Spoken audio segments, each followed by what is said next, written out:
નમસ્કાર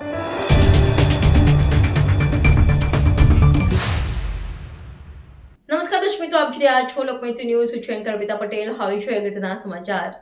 વિવિધ માંગણીઓને લઈને સુરતમાં રત્ન કલાકારો હડતાલ પર ઉતર્યા. સુરત શહેરમાં ડાયમંડ વર્કર યુનિયન દ્વારા રત્ન કલાકારોના વિવિધ પ્રશ્નોને લઈને 30 માર્ચ 2025ના રોજ હડતાલનો કોલ આપવામાં આવ્યો હતો. ત્યારે આજે 30 માર્ચના રોજ સુરત શહેરમાં રત્ન કલાકારો દ્વારા રેલી યોજવામાં આવી છે. મોટી સંખ્યામાં આ રેલીમાં કલાકારો જોડાયા છે. વિવિધ માંગો લખેલા બેનરો સાથે આ રેલી યોજાઈ છે. સુરત શહેરમાં રત્ન કલાકારોના વિવિધ પ્રશ્નોને લઈને સરકારમાં રજૂઆતો કરવા છતાં કોઈ નિવેડો નહીં આવતા ડાયમંડ વર્કર યુનિયન દ્વારા 30મી માર્ચે સામૂહિક હડતાલની જાહેરાત કરી હતી, જેને પગલે કલેક્ટર અને લેબર વિભાગે બેઠક પણ યોજી હતી, પણ સરકાર તરફથી બાદમાં કોઈ નિર્ણય નહીં લેવાતા આજે સુરત શહેરમાં રત્ન કલાકારોએ રેલી યોજી છે. આ રેલીમાં મોટી સંખ્યામાં રત્ન કલાકારો જોડાયા છે. વિવિધ માંગો લખેલા બેનરો સાથે આ રેલી સુરત શહેરના કતાર ગામથી હીરાબાગ સુધી યોજાઈ હતી.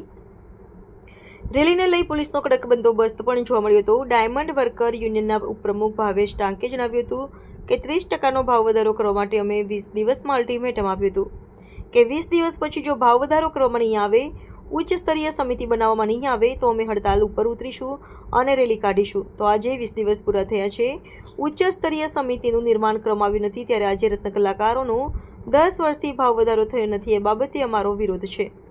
તેમણે વધુમાં જણાવ્યું કે રત્ન કલાકારોનો મોંઘવારી મુજબ પગાર વધવો જોઈએ, રત્ન કલાકારોના મોંઘવારી મુજબ ભાવ વધવા જોઈએ, રત્ન કલાકારોને સેફ અને સિક્યોર રોજગારી મળે અને સરકાર એમને મદદ કરે, આત્મહત્યા કરનાર રત્ન કલાકારોના પરિવારને મદદ કરવામાં આવે, રત્ન કલાકાર કલ્યાણ બોર્ડ બનાવે અને આર્થિક પેકેજ જાહેર કરે.